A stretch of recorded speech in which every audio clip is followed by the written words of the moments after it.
네, 벌써 한 주를 마무리하는 금요일이 됐습니다. 한 시간 동안 코인 트렌드와 함께 하시면서 시장 안의 주요 이슈들과 종목들 함께 점검을 해보시면 좋겠습니다. 자, 비트코인은 간밤에도 신고가를 잘 유지해주면서 지속적인 강세 흐름이 이어지고 있습니다. 뉴욕 증시 3대 지수가 일단 보합권에 마무리가 됐었는데 그럼에도 불구하고 코인 쪽으로 자금 유입이 굉장히 긍정적으로 간밤에도 들어왔고요. 특히 현물 ETF 쪽으로 엄청나게 많은 자금들이 흘러오면서 시장 안에서 펀더먼털 계속해서 강화가 되고 있는 모습입니다. 자, 그렇다면 전반적으로 시장 분위기 지수를 통해서 좀 점검을 해보는 게 중요하겠죠. 전반적인 시가총액부터 점검을 해보도록 할 텐데요. 3조 5천억 달러 선까지 우뚝 올라섰습니다. 전일 대비도 상승 기조가 이어지고 있는 가운데 거래량 같은 경우는 150억 달러 선을 보여주고 있고요. 4월 말 부근과 비교해봤을 때 한 달 동안 시가총액이 엄청 많이 증가하는 모습을 보여주고 있는데 이렇게 긍정적인 기조 안에는 기관들의 현물 ETF 매입세도 한몫을 해주기도 했습니다. 간밤 ETF 쪽으로 결국 1조 달러 넘게 좀 금액이 들어오면서 지난 몇 달 동안 사상 최고치를 다시 한번 돌파하는 모습을 보여줬는데요. 7거래일 연속으로 기관들이 비트코인의 현물 ETF를 아주 강하게 담아주고 있는 모습이고요. 이 비트코인뿐만 아니라 현물 이더리움 ETF에도 간밤에는 강한 매수 흐름이 들어왔다는 거 한번 체크를 해드리도록 하겠습니다. 자, 기관들이 강하게 매집을 이어가고 있는 가운데 현물 가격들은 어떻게 진행되고 있을까요? 주요 코인들의 시세 함께 체크를 해보겠습니다. 자, 비트코인부터 체크를 해보자면 전일 대비 2.3% 추가 상승을 만들어내주고 있네요. 11만 1,000달러 선까지 우뚝 올라선 모습이고요. 추가적인 가격 상승에 대한 기대감 여전히 있습니다. 글로벌 M2 통화량 공급이 계속해서 증가되고 있는 가운데 60일 정도 후행하고 있는 비트코인의 가격, 현재 16만 달러 선까지의 가격 차트가 그려져 있는 상황인데요. 6월 말까지 추가적인 상승에 대한 기대감이 계속해서 올라오고 있는 가운데 최근에 이 나스닥에 상장돼 있는 기관들이 아주 적극적으로 비트코인을 담아주고 있습니다. 그리고 스트래티지의 주식을 사는 등 우회해서 비트코인에 투자하는 기관들의 움직임이 가파라지자 비트코인의 가격 동향도 긍정적인 모습을 계속해서 보여주고 있고요.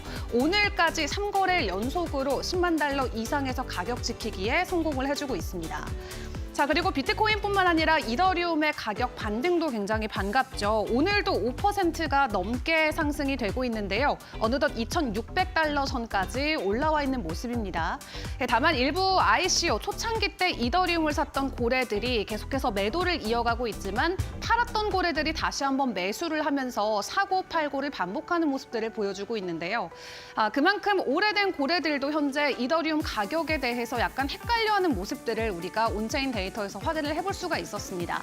다만 기관들이 현물 쪽에서 강하게 ETF를 통해서 자금을 유입시켜주고 있기 때문에 이더리움의 추가적인 상승에 대한 기대감도 일단은 올라오고 있는 상황이고요. 리플 같은 경우도 1% 정도의 가격 상승을 보이면서 2.4달러 선 이 시각 지나가고 있습니다. 다른 상위권 종목들도 함께 체크를 해봐야겠죠. 다른 종목들도 비트코인의 가격 상승과 함께 추가적인 가격 동반은 나오고 있습니다. BNB가 1%대, 솔라나가 3%, 에이다도 3% 넘는 상승 흐름이 이어지고 있고요. 다음 종목들도 함께 체크를 해보도록 하겠습니다.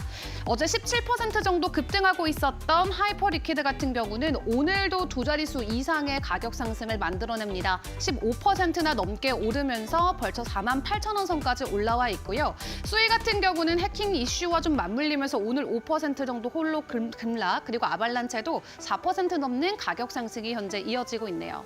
자, 그렇다면 이슈와 함께 지켜볼 종목들도 점검을 해보도록 하겠습니다. 상장 관련된 종목부터 점검을 해드릴게요. 자, 순이라는 종목입니다. 솔라나 옵티미스틱 네트워크 기반으로 만들어진 코인인데 조만간 빗썸에 원화마켓 상장 예정돼 있고요. 그리고 업비트 BTC 마켓에도 상장이 올라온다라고 합니다. 전반적인 토크노믹스 공개가 됐는데 50% 정도가 커뮤니티에 할당되는 코인으로 확인이 되고 있고요. 오늘 기준으로 가격은 26% 정도 급등세가 이어지고 있습니다. 자, 그리고 오늘 오전에 드디어 트럼프 만찬 열렸습니다. 디너에서 어떤 발언들이 나올지 굉장히 궁금하셨죠. 다만 외신들을 통해서 확인을 해보니까 그렇게 시원한 발언들은 나오지 않은 것으로 확인이 됐습니다. 기존의 트럼프 대통령이 늘 했던 말들을 좀 반복하는데 그쳤다라고 생각을 해볼 수가 있겠는데요. 또 이날 참석했던 홀더들 같은 경우는 절반 정도가 트럼프 코인을 보유함으로써 손실권에 들어가 있다는 데이터까지 공개가 되면서 약간은 우픈 상황이 연출되기도 했다라고 하는데 있는데 일단 트럼프 만찬 이벤트 이후에 오피셜 트럼프 코인은 5% 정도 가격 하락이 이어지고 있는 상황입니다. 자, 그리고 간밤 굉장히 뜨거웠던 이슈 중에 하나는 바로 수위를 기반으로 하고 있는 덱스 프로젝트인 시터스에서 2억 달러 정도의 해킹 사태가 발생했던 사건이었습니다. 수위 자체가 해킹당한 것은 아니지만 수위를 기반으로 하고 있는 프로젝트인 만큼 수위 개별주에게도 악재로 좀 작용이 됐고요. 현재 5% 정도의 가격 하락이 이어지고 있는 상황입니다. 자, 여러 가지 이슈들이 혼재돼 있긴 합니다만 비트코인의 가격 여전히 견조한 모습을 보여주고 있는데요. 오늘 우리가 시장 안에서 집중해볼 이슈들 어떤 것들이 있을지 저희 시간 통해서 함께 점검해 보시길 바라겠습니다. 자, 그럼 오늘의 코인 트렌드도 본격적으로 출발해 보겠습니다.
네, 코인 트렌드 금요일은 명사 초대석으로 이어갑니다. 오늘 함께해 주실 전문가님 바로 소개 올리도록 할 텐데요. 오늘은 홍덕현 대표이사와 함께 이야기 나눠보도록 하겠습니다. 이사님 어서 오세요. 안녕하세요. 네, 이번 주 시장 분위기 굉장히 좋습니다. 비트코인이 11만 달러를 돌파해주고 가격 방어가 잘 나오고 있는데 비트코인부터 해서 전반적인 시장 분위기 좀 이사님과 이야기 나눠보도록 하겠습니다. 자, 비트코인이 신고가 돌파를 했는데 어떤 이유에서 신고가를 돌파했다 우리가 이렇게 이해를 해봐야 될까요? 우선 그 미국의 시장 견인력을 당연히 무시를 못하고 이제 오늘 오전 미국 시간으로 저녁이죠. 디너쇼도 트럼프가 이제 진행을 했었잖아요. 네. 그런 식으로 좀 적극적인 이제 모습을 많이 보여주고 있다 보니까 미국이 시장을 견인하는 모습도 있고 그 중에 당연히 뭐 ETF라든지 여러 가지 이제 좀 실물 경제와 맞닥뜨려 갖고 이제 비트코인이 조금씩 더 이제 사람들하고 친밀해지고 또 경제적으로 중요한 수단이 되고 있잖아요. 그러다 보니까 그게 또 맞물려서 부각이 되고 이제 전 세계적으로 뭐 인플레이션이라든지 경제적인 문제가 있다 보니까 안전자산을 찾으려는 욕구가 굉장히 강하거든요, 사람들이. 지금 금값만 봐도 엄청 오르고 있는 추세잖아요. 또 디지털 금이라고 불리고 있는 그 비트코인이 가격이 오르는 이유가 이런 요인들이 복합적으로 어울려져 있기 때문에 오르는 거 아닐까 많은 시장에서 예측을 하고 있습니다. 네, 알겠습니다. 자, 안전자산에 대한 선호 심리도도 올라가고 있고 간밤 트럼프 대통령의 이 민코인 디너쇼도 있었던 만큼 시장 안에서 관심이 높아지고 있다 설명 주셨습니다. 무엇보다도 최근 뉴욕 증시에서의 변동성을 좀 키웠었던 감세한 이슈도 우리 코인 시장에 좀 요인으로 작용되지 않았나 싶은데 예전에는 위험 자산으로만 인식이 되다가 확실히 요즘 분위기는 비트코인이 안전자산이다 이렇게 인식하시는 분들이 많은 것 같죠? 아무래도 과거만 해도 비트코인이 굉장히 좀 위험하게 생각을 많이 했었는데 이제 저도 이제 좀 학교 다니면서 젊을 때부터 암호화폐 쪽을 이제 많이 보고 암호화폐 개발을 한 입장으로서 저희가 15년, 16년도부터 이제 회사를 학생들끼리 모여서 창업했다 보니 이제 그때까지만 해도 저희가 뭐 학교 교수님이라든지 아니면 뭐 주변 분들한테 비트코인이라는 게 있다라고 얘기만 꺼내도 그렇게 얘기하면 안 된다 할 정도로 불신을 많이 했어요. 불과 10년이 채 안 됐잖아요. 16년부터 지금까지 보면 그 와중에 시장이 많이 변했고 그만큼 이제 속도가 빠르게 항상 변하는 게 우리 이제 뭐 이쪽 시장이다 보니까 당연히 AI가 나오면서 기술적인 발전이 더 빨리 될 거고 가속도가 많이 붙어가고 J커브가 그려지고 있잖아요. 그러다 보니까 당연히 이러한 화폐 다음 수단 움직임도 이제 점점 우리가 받아들이고 있는 것 같아요. 불과 이제 뭐 금융실명제를 하다가 뭐 현금으로 거래를 하다가 신용카드를 쓰다가 그 이후에 우리가 뭐 이러한 뭐 암호화폐를 쓰고 뭐 토스 죄송합니다. 그 QR 코드 같은 걸로 결제를 네. 하거나 그런 게 불과 얼마 되지 않았잖아요. 그러면서 이제 계속 변하고 있다 보니까 당연히 이제 대표적으로 어떤 거를 갖고 있어야 되느냐, 어떤 게 이제 속히 얘기하는 대장주냐 이렇게 얘기를 했을 때 당연히 비트코인이 되었던 거고 또 이제 비트코인은 외부에서 누군가 어떤 재단이 만든 것이 아니기 때문에 이런 거를 조금 더 투자자들이 인식을 할 때 조금 받아들이기 쉬웠던 부분이 있고 또 대표적으로 가격 안정성이 있고 박스권을 형성을 자주 하는 이제 안전 자산으로 좀 인식이 되다 보니 이렇게 많이 비트코인에 대한 수요가 많은 것 같습니다. 알겠습니다. 자, 그렇다면 일단 11만 달러까지 돌파해주는 저력을 보여주긴 했는데 중요한 건 여기서 얼마나 더 갈 거냐의 문제가 될 것 같습니다. 추가적인 가격 상승이 가능할지 지금 구간 좀 긍정적으로 평가하실까요? 우선 가격은 장기적으로 봤을 때 이제 우상향을 당연히 그릴 거라고 생각을 하고 있고요. 이제 그럼 중간에 팔리면 어떻게 할 거냐라고 얘기를 하시는 분도 많지만 그러기에는 이제 그 온체인 분석을 통해서 이제 지갑들을 많이 갖고 있는 걸 보고 있을 때 이제 판다는 의지가 굉장히 많이 없습니다. 또 누군가 판다고 했을 때는 가격이 분명히 떨어질 건데 그걸 사겠다는 수요가 지금은 더 많은 상황이라서 네. 이제 또 개인 투자자뿐만 아니라 기관 투자자들도 적극적으로 비트코인을 매수를 하고 있잖아요. 이런 매수세가 있는 상황에서 이제 자기가 갖고 있는 비트코인을 쉽사리 판다는 선택을 하기보다는 장기적으로 홀딩을 한다는 이제 세력들이 더 많아지기 때문에 당연히 그러한 세력이 튼튼하게 받쳐주고 있다면 지속적으로 가격 상승에 대한 이제 이슈는 계속 만들어질 것 같고요. 아무래도 그 지금이 뭐 비트코인 1억 간다라는 게 과거엔 책으로 있을 정도였는데 지금은 1억이 아니라 거의 2억까지 가고 있잖아요. 그런 거를 봤을 때 또 현물 경제가 맞닥뜨려 있기 때문에 가격은 계속적으로 상승할 거라고 생각하고 있습니다. 네, 알겠습니다. 자, 추가적인 상승 당연히 기대도 되는 부분이다 말씀을 주셨고요. 자, 그렇다면 비트코인의 가격 상승 지금 우리가 아주 만끽하고 있긴 한데 또 많은 분들께서는 알트코인 시즌에 대한 기대감을 갖고 기다리고 계실 분들도 분명히 많이 계실 것 같습니다.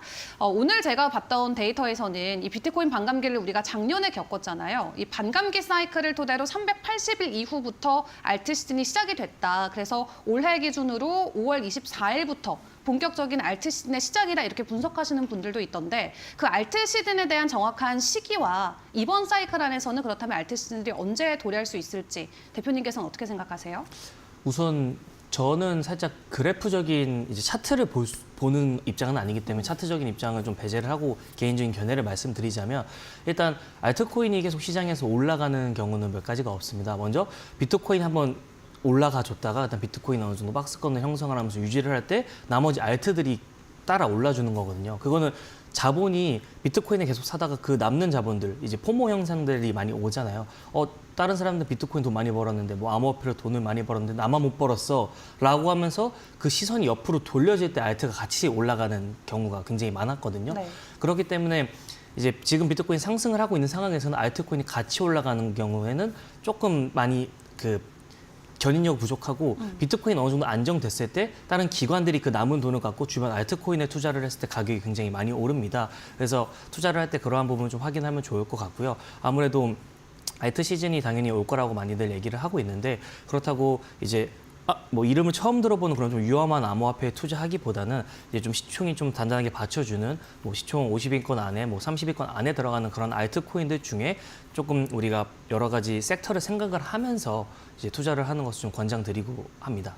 알겠습니다. 자, 그렇다면 알트 시즌이 본격화되게 된다면 뭐 시총 50위권 안에 종목들에 눈길을 두는 게 좋다 말씀 주셨는데 조금 이사님께서 개인적으로 눈여겨보고 있는 프로젝트가 있을지도 궁금하거든요. 우선 지금 AI 쪽이 굉장히 많이 발달하고 또 기술 테마주가 굉장히 좀 테마 코인이죠. 주가 아니라.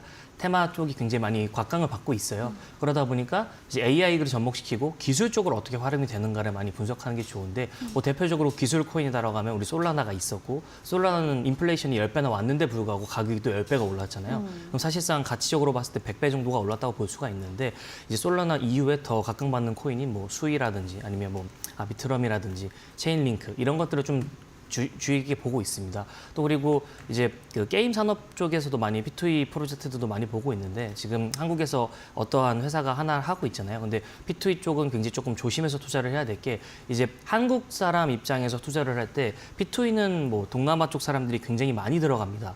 왜냐하면 우리들의 월급이랑 그들의 월급이 굉장히 다르기 때문에 우리가 그걸 좀 도입을 해서 들어간다고 했을 때 오히려 피해를 보는 경우가 많았습니다. 뭐 엑시 인피니트 같은 경우에도 이제 한국 사람들 입장에서는 이제 어떻게 보면 그 돈벌이 수단으로 하기보다는 투자 수단으로만 됐는데 동남아 쪽에서 워낙 물량을 많이 갖고 있다 보니까 팔면서 많은 피해자들이 생겨났기도 했고요. 그래서 지금 좀 더 집중하는 분야는 뭐 AI, 그다음 디파이 쪽에 집중을 하고 있습니다. 네, AI나 디파이 쪽의 프로젝트들 조금 중심적으로 보는 게 좋겠다 말씀을 주셨고 조금 더 구체적으로 개별 종목에 접근을 해본다면 또 어떤 코인들이 있을까요? 개인적으로 굉장히 제가 도지코인에 대해서 좀 많은 견해를 갖고 있는데 네. 아무래도 이제 그 일론 머스크뿐만 아니라 도지코인 자체의 굉장히 초기에 이제 저희가 관심 있고 홀더였습니다. 그래서 과거에 아마 이제 타 방송사에서 제가 이제 벙크코인도 엄청 일찍 말씀드렸는데 네. 한국에서는 아마 처음 언급드렸었을 거예요. 그 정도로 이제 좀 그 밈코인 을 좀 좋아하는 편인데 제가 추천하는 건 그 도지코인이 그 중에 또 있는 이유가 아무래도 일론 머스크라는 이제 더 이상 밈이 아니게 돼버린 사람이 이제 견인을 많이 하고 있잖아요. 근데 그분이 지금 이제 그 정부 효율부에서 그만두고 사임을 했단 말이죠. 네. 그리고 나서 테슬라의 경영을 적극적으로 방어를 하면서 이 정부 효율부에서 많은 것을 확인을 했다고 해요. 정부가 얼마큼 부패했고 또 돈이 일방적으로 쓰이지 않고 또 많이 그 휘발성으로 들어가는 이제 나쁜 돈들을 많이 보면서 CBDC라든지 이러한 디지털 화폐에 대해서 굉장히 많은 견해를 얘기를 했다고 합니다. 근데 그런 편에서 분명히 테스트베드를 본인이 할 수 있어야 되잖아요. 정부가 만약에 도지코인에서 뭔가 한다, 비트코인에 뭔가 한다라고 했을 때는 정부 차원에서 디지털 그 암호화폐를 이제 건드는 거기 때문에 조금 부정적인 시선이 있을 거라서 이제 일론 머스크가 그만두고 나온 상황에서 도지코인으로 뭔가 실험적인 거를 하려고 할 거다라는 게 굉장히 주변에서 많이 얘기하고 저희도 보고 있습니다. 과거에 테슬라 홈페이지에서 이제 테슬라 자동차까지는 아니어도 굿즈를 도지코인으로 구매할 수 있는 코드가 발견돼 갖고 제가 네. 또 말씀드린 적도 있는데 그러면서 그러한 정말 그 본인이 조금 컨트롤할 수 있는 영역이기 때문에 도지코인을 뭔가 가지고 실험을 하지 않을까. 근데 분명히 암호화폐 씬에서는 이제 이러한 인물이 이러한 실험을 한다고 했을 때 이 암호화폐를 도지코인으로 사용을 한다라고 네. 하면 가격이 많이 펌핑이 될 거라고 예측을 하고 있고 실제로 그런 우리가 많이 봐왔잖아요. 그리고 또 전 고가가 도지코인이 한국 돈으로 한 800원대 정도 되는데 지금 아직 많이 올랐다고 쳤지만 뭐 300원대 유지를 하고 있잖아요. 리플은 어떻게 보면 고가를 계속 뚫고 있고 비트코인도 뚫고 있는데 뭐 이더리움이야 지금 500만 원 선에 비해서 300만 원대니까 뭐 절반 안 되는 절반 좀 더 되는 가격 갖고 있지만 도지코인 아직 그 지분이 많이 남아 있다고 시장에서 평가를 합니다. 그래서 이제 달러 간다라는 얘기가 이제 나오고 있고 사실 리플 코인만 해도 처음에 한국에 처음 들어왔을 때 제가 갔던 가격이 0.8원, 1.5원 이랬거든요. 근데 지금은 지폐 이상이잖아요. 1,000원짜리 지폐 간다. 이제 리플도 막 그 달러 간다, 1달러 지폐 간다 했는데 지금은 거의 뭐 2달러, 3달러까지 가고 있는 현상을 볼 수가 있듯이 이제 그런 화력들이 도지코인에 조금 더 몰릴 수 있는 건 아무래도 일론 머스크라는 사람도 있을 뿐만 아니라 그 사람이 이제 도지코인을 갖고 여러 가지 실험을 하려고 한단 말이죠. 근데 그게 만약에 진짜로 실생활에 연결이 된다던가 더 이상 밈코인이 아니게 되어지는 순간 뭐 기술적인 혁신을 한다던가 뭐 수익코인도 기술적으로 유명하지만 솔라나 그다음에 수익코인은 전 평가를 하고 있어요. 근데 만약 도지코인이 자기들의 이제 그 체인을 바꿔갖고 뭔가 새로운 걸 도전을 하기 위해서 그렇게 혁신을 한다고 했을 때 가격 상승은 굉장히 많이 일어날 거라고 보고 있습니다. 왜냐하면 올라갈 지분이 많이 남아 있잖아요. 그래서 개인적으로 도지코인을 조금 많이 바라보고 있습니다. 알겠습니다. 도지코인 고점 대비 아직도 많이 저평가돼 있기도 하고 또 일론 머스크가 앞으로 도지코인으로 어떤 일을 어떻게 펼쳐갈지 모르기 때문에 일단 기대감으로 계속 지켜보자 언급을 좀 주셨습니다. 자, 그리고 최근에 뭐 해외뿐만 아니라 국내에서도 큰 화제가 되고 있는 게 바로 이 스테이블 코인입니다. 얼마 전에 그 한국은행에 직접 참석을 하셔서 스테이블 코인 관련해서 좀 강연을 진행하셨다라고 하는데 어떤 내용의 강연이었나요? 상세한 내용은 좀 말씀드리긴 어렵지만 이제 아무래도 공공기관이다 보니까 CBDC라든지 여러 가지 한국은행에서도 실험을 하고 있고 거기에서 이제 디지털 화폐 연구실 쪽에서도 많은 발표를 하고 있잖아요. 그렇게 미국에서도 이제 좀 주도를 해갖고 많은 이제 뭐 CBDC나 스테이블코인이나 이런 거를 검토를 하면서 규제도 만들고 있기 때문에 당연히 대한민국 정부에서도 그를 대표하는 한국은행에서도 이런 것들을 많이 좀 알아보려고 하는 그 노력이 있었고 이제 한국은행에 계신 분들이 이론적으로는 저희보다 훨씬 많은 걸 알고 있지만 저희는 이제 대부분 해외 업체들이랑 일을 하고 뭐 서클이라든지 테드사랑도 직접 일을 하는 회사다 보니까 이제 어떻게 좀 더 현장에서 배울 수 있는 무언가를 많이 물어보셨어요.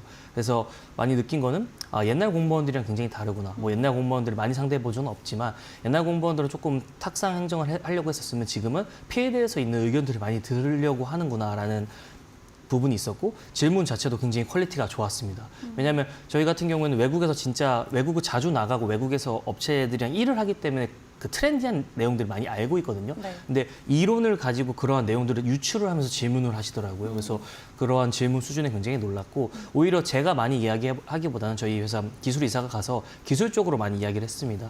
그래서 실제로 그 많은 유저들이 쓰고 있는 뭐 토르 체인이라든지 아니면 여러 가지 좀 툴 같은 것도 많이 보여드리고 또 자본 추적을 할 때 할 수 있는 시스템들 있잖아요. 매핑하는 거. 네. 예를 들어서 이제 이번에 암호화폐 해킹 사건이 한 번 있었는데 그 해킹에 대한 추적을 그래프로 그려갖고 어디로 자본이 엑시스를 했는지 보면서 엑시스를 한 거래소에다가 신고를 넣어서 인터폴에서 추적을 하는 그런 시스템들이 이제 공연하게 풀려 있어요. 그러한 방법들도 알려드렸고 이제 뭐 저희가 많은 도움이 됐을지는 모르겠지만 약간이나마 페이에 대해 지식을 좀 알려드렸습니다. 그리고 거기에서 얘기한 거 이외에 또 개인적으로 생각하는 게 아무래도 이제 스테이블 코인 같은 경우에 조금 제가 한국에서 만약에 굳이 진행을 한다고 했을 때 스테이블 코인이 뭐 우리가 알고 있는 테더, 뭐 USDT, USDC 이런 게 있잖아요. 일단 한국에 좀 KRWT를 만든다고 했을 때 아무래도 어떻게 하면 좀 활용을 할 수 있을지 그런 걸 많이 생각을 해봤어요.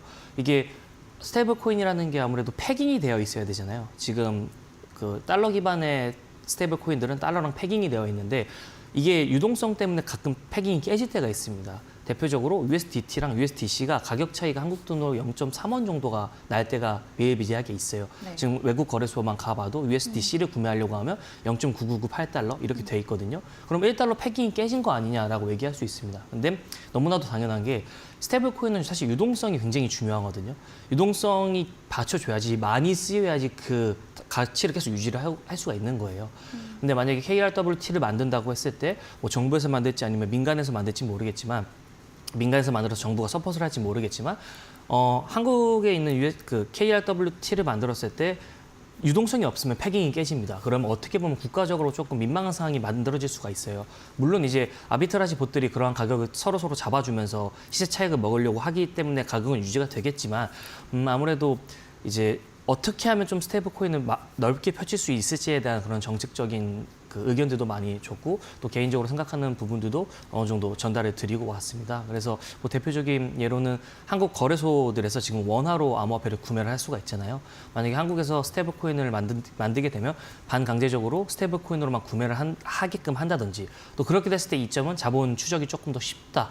뭐 그런 부분이 있을 거고요. 당연히 은행에 돈을 이체를 해서 스테이블 코인을 구매를 해야 되는 이력이 있지만 나중에 한국에 돈을 들여왔을 때 그 뭐 나가는 돈, 들어오는 돈들을 조금 더 체계적으로 관리를 할 수 있지 않을까라는 측면에서 말씀드렸습니다. 네, 자 그렇다면 우리나라에서 준비하고 있는 스테이블 코인 내용과 지금 미국에서 적극적으로 추진되고 있는 이 지니어스법과의 차이점도 조금 우리가 비교를 해봐야 될 것 같아요. 미국은 조금 더 상세하게 이제 법안에 대한 승인 절차 단계까지 들어가 있는 상황인데 미국과 한국의 가장 큰 차이를 놓고 본다면 우리가 어떤 부분 조금 집중적으로 다뤄봐야 될까요?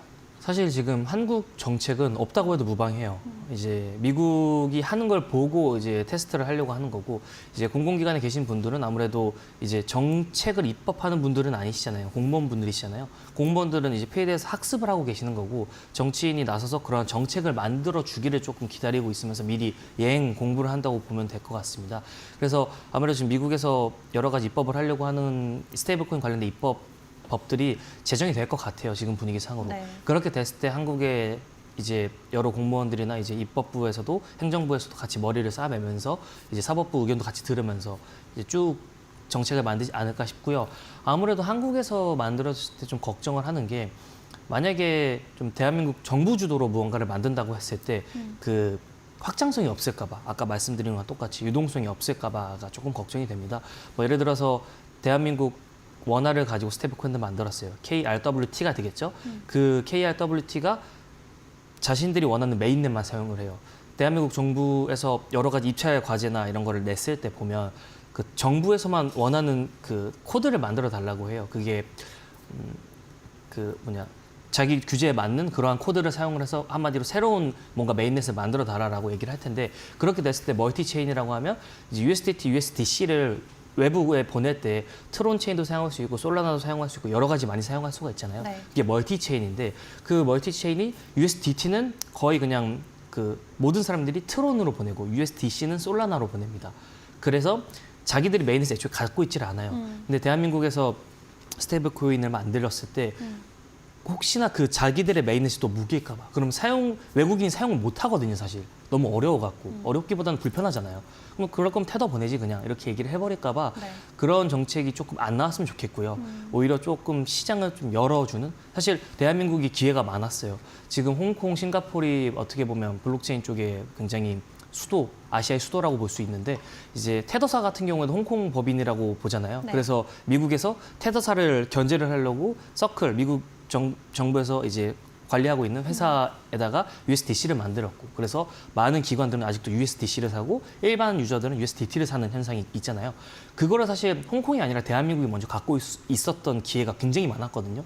근데 그걸 아쉽게도 놓쳐버렸어요. 뭐 여러 가지 이슈가 있었겠죠.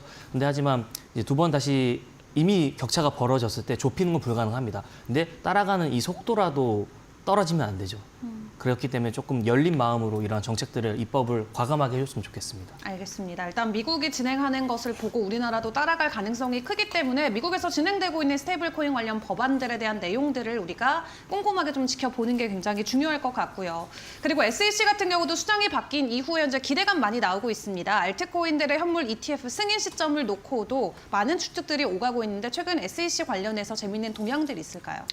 우선 그 SEC 쪽에서 굉장히 친암호화폐적으로 계속 얘기를 하고 있다 보니까 암호화폐 시장에 활력을 불어넣는 건 사실입니다. 근데 그렇다고 뭐 ETF가 계속 추가적으로 승인이 날 거냐라고 얘기를 했을 때 추가적으로 승인이 날 확률이 굉장히 높지만, 이제 뭐 전반적으로 뭐 이더리움이 갖고 있는 여러 가지 또 그 문제점들도 있다고 생각을 하고 있습니다. 개인적인 의견이지만 비트코인 같은 경우에는 채굴을 해야 되잖아요. 근데 이더리움이나 뭐 다른 이제 암호화폐 같은 경우에는 이제 발행을 한 거기 때문에 이제 뭔가 새로 갑자기 시장에 무언가를 만들 수 있고, 물론 그렇게 하면 법적으로 문제가 많이 되겠지만 그러한 위험성도 어느 정도 있어갖고 굉장히 평가를 어떻게 깐깐하게 할 것 같아요. 근데 제가 봤을 때 뭐 시총 뭐 10위권 안에 있는 건 서서히 계속 나오지 않을까. 왜냐하면 이미 그 시총 10위 안에 있는 암호화폐들이 웬만한 회사, 우리가 알고 있는 큰 규모의 회사, 그다음에 뭐 비트코인만 해도 은 전체 시총을 넘어섰잖아요.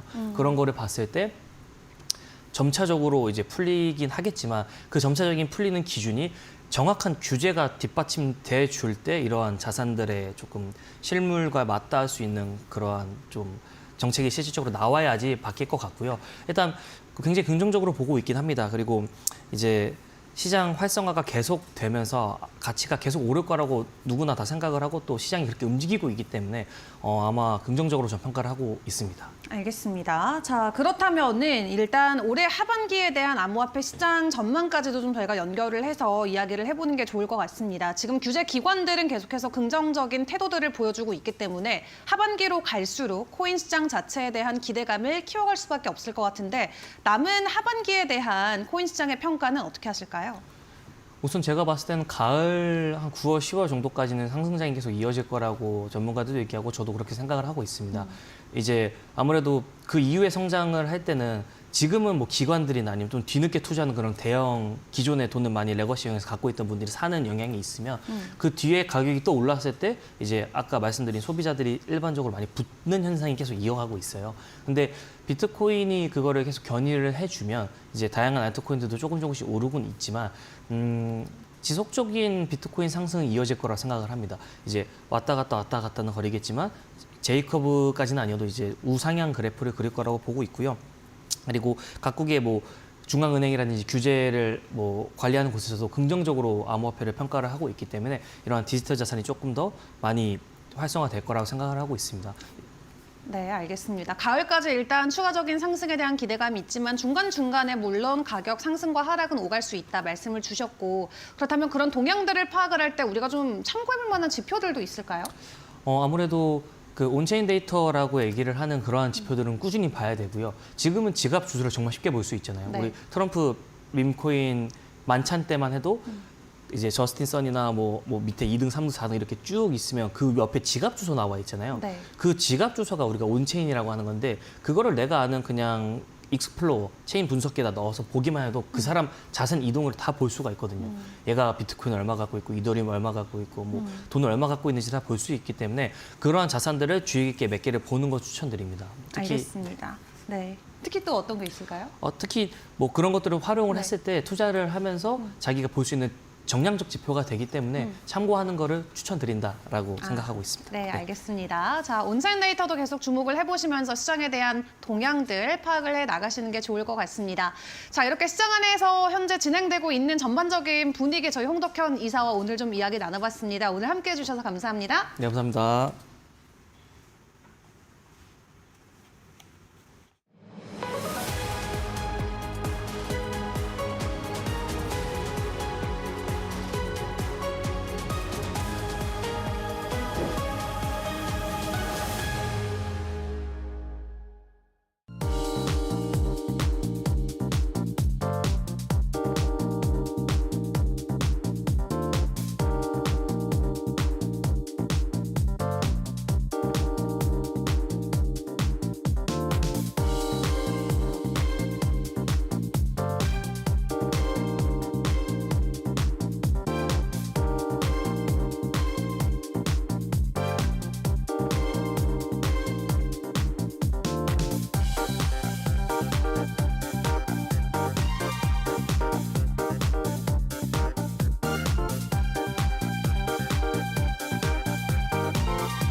네, 현재 시각 기준으로 비트코인 11만 800달러 선을 지나가고 있습니다. 긍정적인 불장의 시그널이 계속 나오고 있는 가운데 이번 상승장에서 우리가 살아남기 위해서 배워봐야 되는 부분들이 당연히 있겠죠. 오늘도 전문가님과 함께 강의 시간으로 이어가 보도록 할 텐데요. 오늘은 저희 김형빈 전문가와 함께 해보도록 하겠습니다. 전문가님 어서 오세요. 네, 반갑습니다. 안녕하세요. 네, 사이클 굉장히 긍정적입니다. 지금 시장에서 살아남기 위한 비법들 좀 배워봐야 될 것 같은데 강의 시간으로 바로 이어가 볼까요? 네, 바로 하도록 하겠습니다. 제가 저번에 이제 강의를 했던 게 장기 투자의 중요성에 대해서 강의를 했는데요. 근데 그것만 해버리면 조금 애매했던 부분이 장기 투자가 중요한지는 여러분들도 잘 아시는 거니까 그러면 이 장기 투자를 어떤 식으로 해야 할까? 저희만의 비법이 있습니다. 저희가 지표를 이용하거나 아니면 저희가 이제 사용을 하는, 저희가 참고를 많이 하는 그런 보도 지표를 사용을 해서 여러분들이 앞으로 비트코인이든 이더리움이든 알트코인이든 아니면 뭐 주식이든 여러 이제 종목에 있어가지고 장기 투자를 하기에 타점을 좋게 하는 법을 제가 말씀을 드리겠습니다. 자, 그래가지고 오늘 할 거는요, 장기 투자 매매법입니다. 자, 그러면 우리는 장기 투자를요, 언제 타점을 잡아야 할까입니다. 예를 들어가지고 21년도 기준 보겠습니다. 그 당시에 비트코인이요, 고점 라인이 대략 한 6만 5천에서 6만 한 9천, 7천 이 라인이었습니다. 근데 우리가 이때부터 그냥 장기 투자하겠다고 뭐 있는 돈 1,000만 원 중에서 막 1,000만 원을 다 투입을 했습니다. 자, 그렇게 됐으면 어떻게 됐죠? 물론 지금 상황에서는 수익이 낮겠지만 그 이후 향후 1년에서 2년간은요 엄청난 하락이 있었습니다. 그러면 우리는 언제 사야 합니까? 최대한 금액이 쌀 때. 그래서 지금 보시면요 저점을 나타내고 있을 때 전부 다 돈을 넣는 게 아니라요 분할 매수를 해야 합니다. 분할 매수의 중요성. 왜냐하면 우리가 저점이라도 아무리 매수를 했을 시 추가 하락이 나올 수가 있습니다. 가격 변동이 있는 그런 코인이기 때문에 어쨌든 간에 우리는 무조건 분할 매수를 해야 한다. 그렇다고 해서 우리가 마이너스일 때만 매수를 하는 게 아니라요. 예를 들어가지고 우리가 플러스 20%에다가 예를 들어 봅시다. 플러스 20% 수익인데 비중이요. 한 30% 해봅시다. 근데 이 코인이 올라갔어요. 근데 사람이라면요. 적어도 비중 100%를 담은 상태에서 수익을 내고 싶은 거는 당연합니다. 저 또한 그래요. 저도 비중이 20%일 때 갑자기 이렇게 올라가 버리면요. 속으로 욕을 합니다. 아, 이럴 줄 알았으면 그냥 비중 100% 담을 걸. 이런 식으로 후회를 또 하게 되는데 자, 여러분들 걱정할 필요가 없습니다. 올라가더라도요. 금액이 올라가도 그 올라가는 과정에서 저점이 나올 때 우리는 여기서 추가 매수를 하면 됩니다. 플러스여도요. 추가 매수를 할 수가 있어요. 실제로 이거는 장기 투자하시는 분들은 다 이렇게 하고 있습니다. 그래서 우리는 무조건 저점을 나타내고 있을 때 차트에서 저점을 나와주고 있을 때 그때 우리는 분할 매수를 해야 한다. 뭐 1월 달에 나왔으면 이때 20% 하고 2월 달에 또 저점이 나왔다 할 경우에는 20% 하고 이렇게 될 경우에는요. 분할 매수를 끝냈을 때 결론적으로 마이너스가 될 수 있습니다. 그런데 어쨌든 간에 뭡니까? 우리는 투자가 장기입니다. 장기라는 건요. 비트코인, 이더리움 기준 하에는 아무리 못해도 1년, 2년, 뭐 길게는 4년 보는 거고요. 알트코인 기준은 뭐 6개월, 아니면 1년, 뭐 1년 반 이 정도 보는 거기 때문에 우리는 시간이 지날수록 이 마이너스가 점점 플러스로 바뀔 것입니다. 이거는 분명한 사실이에요. 상장 폐지가 나오지 않는 이상 장기 투자가 훨씬 더 수익률이 좋을 수밖에 없다. 분할 매수를 할 때 어디서 저점이 나오고 있을 때 분할 매수를 할 때요. 자, 그래가지고 우리는 지지 구간이랑 동시에 상승하는 추세일 때 매수를 하는 게 좀 포인트다. 물론 저항 구간이랑 하락하는 추세에서도 매수를 하면요. 마이너스가 심해질 뿐 추후에는 뭐 비트코인 예를 들어가서 봤을 때 올라가기는 합니다. 하지만 그래도 최대한 쌀 때 금액을 해야 옆집 아줌마한테도 아저씨한테 자랑할 수가 있고 옆집 강아지한테도 자랑할 수가 있겠죠. 그렇기 때문에 우리는 무조건 최대한 쌀 때 매수를 해야 되고 지지하는 구간, 그다음에 빨리 오를 수 있는 상승하는 추세일 때 매수를 해야 한다. 자, 그다음 보겠습니다.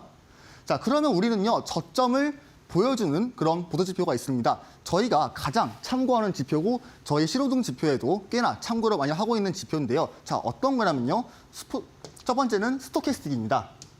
그다음 두 번째는 RSI. 이 두 개를 이용해가지고요. 저점인지 저점이 아닌지 확인할 수가 있습니다. 뭐 온체인 지표나 그런 거를 확인해서라도 이런 저점인가를 확인할 수 있지만 그래도 우리가 차트를 딱 켜봤을 때 이 안에서 보도지표로 저점을 확인할 수 있는 가장 빠르게 알 수 있는 지표가 이 지표입니다. 이거는 눈에 봤을 때도 되게 알기 쉬운 지표이기 때문에 여러분들이 아무리 처음 접하는 거여도 오늘 강의를 들으시면요. 아, 그렇구나 라고 알 수가 있습니다.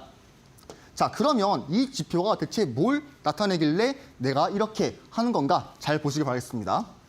자, 스토캐스틱 RSI란 첫 번째 스토캐스틱은요. 가격 위치 정보입니다. 가격이 지금 어디 위치에 있는지, 뭐 고점에 있는지, 저점에 있는지 이런 식의 느낌이라고 보시면 되고요. 자, 뜻을 보시면 여러분들은 뭐 굳이 알 필요는 없습니다. 그냥 눈으로 보시고 그냥 이해만 하면 됩니다. 외울 필요는 없어요. 그래서 우리가 N개의 캔들 간 최고가와 최저가 사이의 위치 정보를 나타낸다. 그래가지고 이 스토캐스틱이 고점에 있으면 되게 가격이 비싸다를 알 수가 있고 반면 저점이다 할 경우에는 가격이 되게 싸다를 알 수가 있습니다. 자, 그 다음에는 이제 RSI입니다. RSI 같은 경우는 이제 스토캐스틱이랑 좀 비슷하지만 약간 결이 다른 그런 지표입니다. 뭐냐면요, 상대 강도 지수입니다. 어떻게 보면 저는 개인적으로 스토캐스틱지만 RSI를 더 선호하긴 하는데요. 뭐 이거는 다 비슷합니다. 어떤 사람은 스토가 좋다는 사람도 있고 어떤 사람은 RSI가 좋다는 사람도 있고 뭐 두 개는 다 비슷비슷합니다. 다 첨가하면 좋겠죠. 그래서 RSI 같은 경우는 가격이 과매수인지 아니면 과매도인지 이거를 파악해주는 지표고요. 스토캐스틱이랑 마찬가지로 이렇게 지표가 있을 때요. 이 고점에 이렇게 있으면 당연히 과매수겠죠. 하도 많이 사람들이 구매를 하니까 과매수 현상이 뜨는 거고요. 반면 이렇게 저점에 있으면요. 사람들이 하도 많이 매도를 하니까 저점 구간에 있습니다. 자, 그래가지고 우리는 언제 매수를 해야 되냐? 스토캐스틱이랑 RSI가 고점 구간이 아닌 이렇게 고점 구간이 아닌 저점 구간에서 이런 식으로 있을 때 우리가 매수를 하는 게 그나마 가장 안전한 방법이다를 알 수가 있겠습니다. 자, 그 다음 보겠습니다. 자, 그래서 우리가 스토캐스틱이랑 이런 RSI의 활용법입니다. 그래서 추세가 상승 아니면 하락을 할 때요. 이 스토캐스틱이나 RSI가 저점을 향하고 있을 때 그때 이제 분할 매수를 하는 거고요. 물론 여러분 웬만해서는 추세가 하락할 때 분할 매수하는 거는 조금 위험할 수는 있습니다. 제가 그럼에도 이 멘트를 왜 넣었냐면요. 여러분들이 개인적으로 그래도 최대한 저점에 좀 매수를 하고 싶은 마음에 그래도 그나마 추세가 하락일 때 싼 값에 구매하려면 어떻게든 이거를 사용해서 해야 합니다. 그냥 감으로 매수를 해버리면요. 분명 여기가 저점인 줄 알았는데 더 땅을 파가지고 이쪽이 저점일 수가 있고 그렇게 될 경우에는 여러분이 큰 손해를 볼 수가 있습니다. 뭐 알트코인들은 몰라도요. 여러분들이 비트코인이랑 이더리움만큼은 최대한 쌀 때 좀 구매를 하고 있지 않습니까? 뭐 예를 들어가지고 21년도 상승이 끝났을 때 그때 최저점이 이제 20년도였는데 이 당시에 이제 비트코인이 FTX 사건으로 인해 가지고 최저가가 대략 한 15,000에서 뭐 한 8,000을 찍은 걸 알고 있습니다. 우리가 이때 매수를 하는 게 좋겠죠. 뭐 5만 달러에 매수하는 것보다 그래도 이때 매수를 해야 남들이 부러워하는 그런 평단이 될 수가 있고 그 다음에 수익률도 엄청 대폭 펌핑을 할 수 있는 그런 평단이 되겠습니다. 그렇기 때문에 만약에 하락에서 매수를 할 거면요. 어떻게든 스토캐스틱 RSI가 저점일 때 매수를 해야 한다. 상승일 때는 뭐 당연히 마찬가지고요. 그 다음에는 우리가 지지 구간이 겹칠 시에는요. 더 참고하기 좋습니다. 이게 무슨 말이냐면 차트가 이런 식으로 있습니다. 그런데 우리가 이렇게 돼 있으면요. 지지하는 구간이 이 구간이지 않습니까? 근데 그와 동시에 이쪽 구간에서 스토캐스틱이랑 RSI가 저점을 향하고 있습니다. 이런 식으로. 그러면 우리는 여기서 분할 매수를 한 번 아니면 뭐 두 번이든 들어갈 수가 있습니다. 어쨌든 간에 지지하는 구간이랑 겹치고 그와 동시에 저점까지 나오고 있으면 아무리 못해도요. 단기적으로는 오를 수가 있습니다. 그래서 만약에 나는 여기서 타점을 잡았는데 단기적인 수익이 오른다. 근데 무서워 떨어질 것 같아. 그러면 뭐 파세요. 네, 파시면 됩니다. 수익은요 항상 오라요, 여러분. 여러분들이 10%를 드시든 아니면 뭐 2배를 드시든 간에 수익 보면 장땡이에요. 여기서는 뭡니까, 여러분? 절대로 돈을 잃지만 않으면 된다. 돈을 잃지 않고 다 나가도요 성공한 겁니다. 예를 들어가지고 불장에 100만 원으로 뭐 1000만 원 벌었어요. 근데 이 1000만 원이 갑자기 하락장을 맞아가지고 이제 한 200에서 뭐 한 300 했습니다. 여러분 성공한 거예요. 이래도 100만 원만 돼도 성공한 겁니다. 돈을 잃지 않아도 성공한 거예요, 여러분. 어쨌든 간에 이런 코인이랑 주식은요. 어차피 여러분들이 물론 고생을 했겠지만 그래도 우리가 열심히 노동을 해가지고 얻은 대가의 돈이 아니기 때문에 잃지만 않고 나가도요. 손실은 없어요. 그냥 밖에 나가서 돈 열심히 버시면 돼요. 회사 가서 돈 버시고 아니면 뭐 노가다 가서 벽을 나르시고 그렇게 해가지고 돈 버는 게 가장 좋지. 이렇게 코인으로 돈 얻은 다음에 잃었다고 해서 아니면 뭐 주식이든 코인이든 그렇게 돈을 벌은 다음에 잃었다고 해서 슬퍼할 게 아니라요. 내 시드를 잘 지키는 게 중요합니다. 그렇기 때문에 어떻게든 제가 말한 이런 것들을 잘 지키면서 매수를 하는 게 좀 중요하겠죠. 자, 그 다음 보겠습니다. 자, 그래가지고 우리가 스토캐스틱이랑 RSI를 활용법을 해가지고 지금 보시면 자, 여기 있는 게 스토캐스틱이고요. 그 다음에 여기 아래에 있는 게 RSI입니다. 좀 크게 볼게요.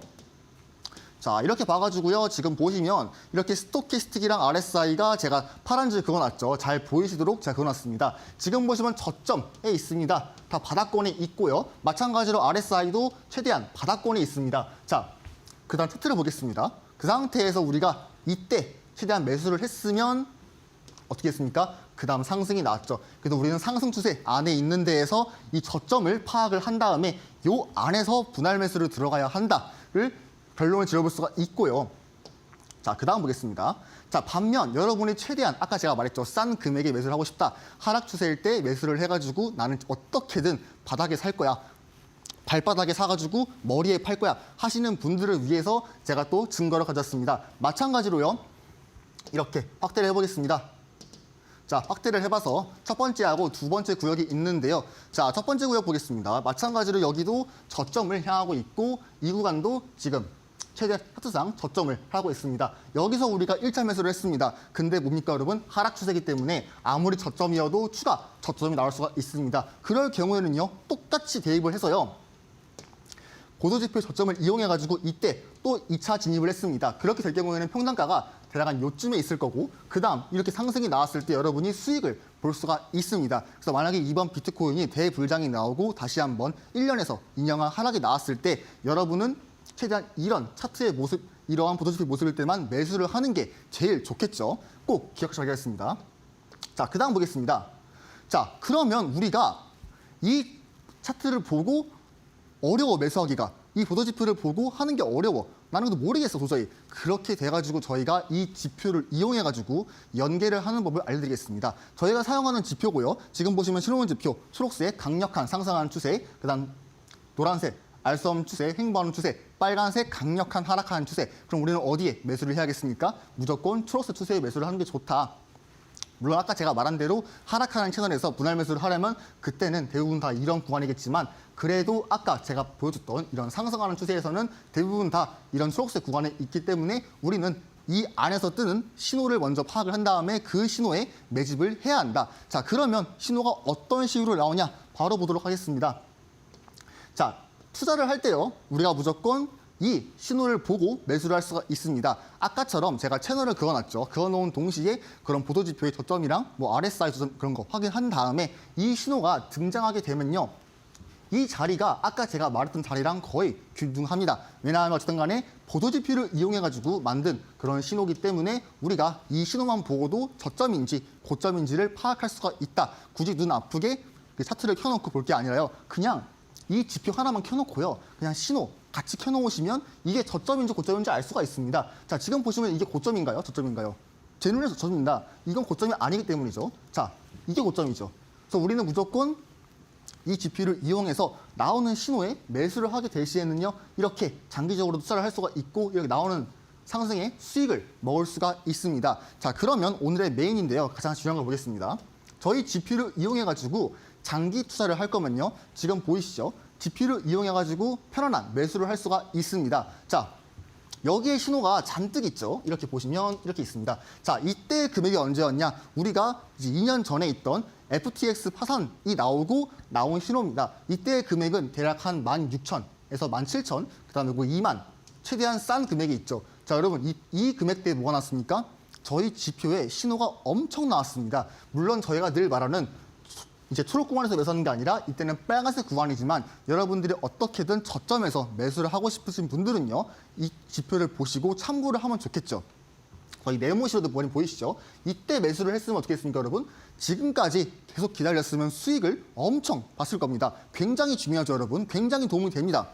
마찬가지로 여기도 보시면요. 이렇게 신호가 등장을 하고 이렇게 매수를 했으면 큰 돈을 벌었을 겁니다. 그렇기 때문에 여러분들은 이 하락장이 나왔을 때 좀 저점 매수를 하고 싶다 하시는 분들은요. 이 지표를 이용해서 이렇게 할 수가 있고 이 지표를 이용하고 싶다 하시는 분들은 나오는 QR코드에 들어오신 다음에 그런 밴드방에 들어올 수 있습니다. 밴드방에 들어오시면 이 지표를 무료로 받아가 볼 수 있으니까 참고하시길 바라고 마찬가지로 우리가 상승하는 투자 안에서도 이렇게 나오는 신호에 매집을 하면요. 충분히 돈을 크게 벌 수가 있습니다. 그렇기 때문에 여러분들이 이 지표만을 이용해서 그냥 저점인지 고점인지 알 수가 있어요. 굉장히 쉬워요, 여러분. 차트 그냥 하나만 켜놓으면 돼요. 이 지표랑 차트 모양. 그렇기 때문에 굉장히 여러분들에게 있어가지고 편안한 매매를 해줄 수가 있다. 자, 그러면 마지막으로 밴드방에 들어오면 뭘 얻을 수 있냐? 첫 번째, 오전 9시에 급등 종목을 알 수가 있다. 그다음 두 번째, 방송 전에 제가 관심 코인이랑 히든 코인을 공개를 합니다. 이걸 알 수가 있고요. 세 번째는 저희 지표 공짜입니다. 절대로 공짜고요.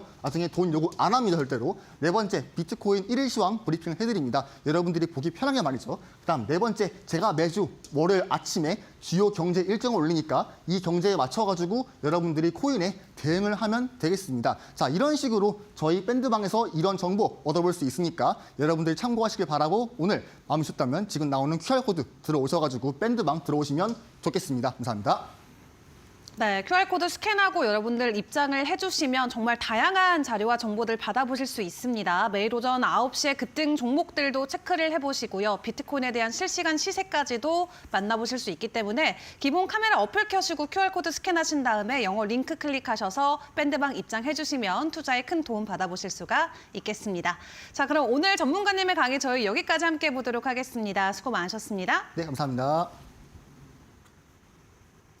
네, 한 주를 마무리하는 금요일입니다. 시장 분위기 이번 한 주 내내 굉장히 뜨거웠죠. 주말까지도 이 유동성이 잘 지켜줄 수 있을지 다음 주 월요일의 가격도 굉장히 궁금해지는데요. 저희는 주말에 쉬고 다음 주 월요일에 다시 돌아와서 여러분과 함께 시장에 대한 이야기 계속 풀어가 보도록 하겠습니다. 오늘도 저희와 함께 해주신 여러분 고맙습니다.